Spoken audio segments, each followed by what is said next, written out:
Dans ce quartier pauvre, au cœur de l'île, des dizaines de familles font la queue cet après-midi pour quelques litres d'eau. Le robinet ne coule que 2 heures par jour. Il n'y a qu'une seule fontaine en fait, qui est censée alimenter une village entière. Najib, un étudiant qui a grandi ici, filme pour nous le désespoir de ses habitants, privés parfois pendant 5 jours d'eau courante. Les plus fragiles, ils boivent pas tout simplement, ils se lavent pas. Et c'est ça la réalité. Nous sommes dans une situation très très très urgente. La population, elle meurt de soif. Et cela ne va pas s'améliorer. À partir de demain, les habitants de l'île n'auront de l'eau potable qu'1 jour sur 3. En fait, sur la douche, on n'a pas d'eau. Ces 2 amis nous montrent leur quotidien depuis des semaines.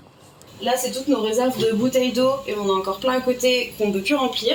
La vaisselle, on ne peut pas la faire. Et quand le robinet s'ouvre, c'est parfois une eau boueuse qui coule. Sur Internet, ces vidéos amateurs rassemblées sous le hashtag Mayotte a soif se multiplient.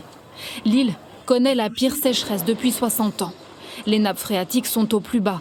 Économiser l'eau est donc devenu vital. Là, c'est l'eau potable. Là, c'est l'eau non potable.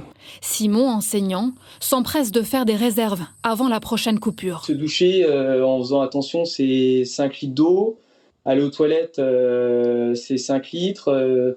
Se faire des pâtes, c'est 1 litre d'eau.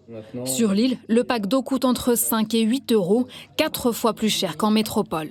Au centre hospitalier de Mayotte, les médecins craignent une hausse des cas de maladies infectieuses, notamment chez les enfants. Depuis 2-3 semaines à l'hôpital, on voit pas mal de bébés qui arrivent et qui sont déshydratés.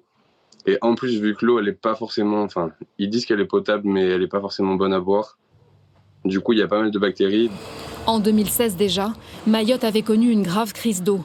Le gouvernement a pris hier de nouvelles mesures d'urgence, comme la distribution de bouteilles gratuites pour les plus fragiles, le déploiement de citernes et la rénovation des infrastructures.